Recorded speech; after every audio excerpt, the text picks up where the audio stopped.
In India's western coast lies nature's wonder, older than the majestic Himalayas, the Western Ghats. Stretching over 1600 kilometers, this ancient mountain chain represents geomorphic features of immense importance with unique biophysical and ecological processes. A UNESCO World Heritage Site since 2012, the forests of the Western Ghats include some of the best representatives of non-equatorial tropical green forests in the world. Moderating the tropical climate of the region, the site presents one of the best examples of the monsoon system on the planet.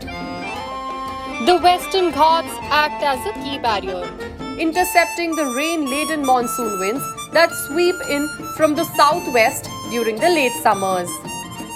The site is home to 325 globally threatened species, out of which 129 are classified as vulnerable, 145 as endangered, and 51 as critically endangered. The Western Ghats embodies the timeless grandeur of nature. With its ancient mountains and rich biodiversity, this remarkable region stands as a reflection of the beauty and resilience of our planet.